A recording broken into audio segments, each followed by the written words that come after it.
Hi friends, எல்லோரும் எப்படி இருக்கிறீங்க? நல்லா இருக்கிறீங்களா? இது வந்து மண்டபத்திலேருந்து நாங்கள் கிளம்பி அங்கே வீட்டில் இருந்து தான் கூட்டிகிட்டு போகணும் பொண்ணு அப்படின்னு சொல்லிட்டாங்க. அதனால் அவளை வந்து எங்கள் வீட்டுக்கு கூட்டிகிட்டு போய் அங்கேருந்து சாமி முன்னாடி எங்கள் அப்பா அம்மா முன்னாடி வந்து ஆசீர்வாதம் வாங்கினா. அதுக்கப்புறம் அவளை வந்து அனுப்பி விட்றதுக்காக வந்து ஒன்று சொல்லுவாங்க, மடியில் அவளுக்கு தேங்காய் பழம் எல்லாம் வச்சுட்டு ஒன்று சொல்லுவாங்க. அதை இப்போ சொல்லுவாங்க, அந்த வீடியோவில் நீங்கள் கேளுங்க. ஏன்னா எனக்கு முழுசாக சொல்ல தெரியலை. அப்புறம் வீட்டில் வந்து பொடுசுகள்லாம் விளாண்டுக்கிட்டு கிடந்துச்சா, வந்து கருப்பட்டி சாப்பிட்டுட்டு அது பண்ணுற அலப்பறையை பார்த்தீங்களா?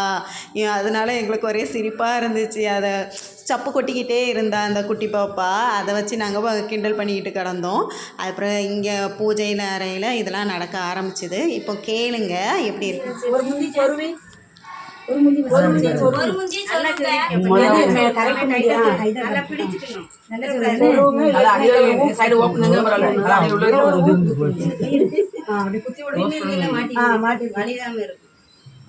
சாமி கும்பிட்டு வீட்டுக்குள்ளே அம்மாடவே கொடுக்க வரைக்கும் வீட்டு வரைக்கும் நல்லா பிடிச்சுக்கோங்கயா.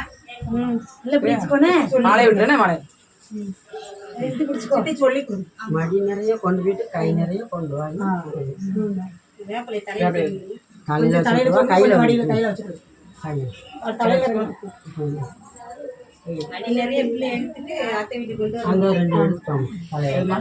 மாலையில் உள்ள பூவெல்லாம் உதிர்ந்து போச்சு. அது நார் மட்டும்தான் இருந்துச்சு. ஏதோ கூட துணைக்கு இன்னொரு மாலை இருந்ததுனால நல்லா இருந்துச்சு பார்க்குறதுக்கு. அடுத்த வீடியோவில் பார்க்கலாம். பாய். ஹாப்பியாக இருங்க, ஜாலியாக இருங்க, என்ஜாய் பண்ணுங்கள்.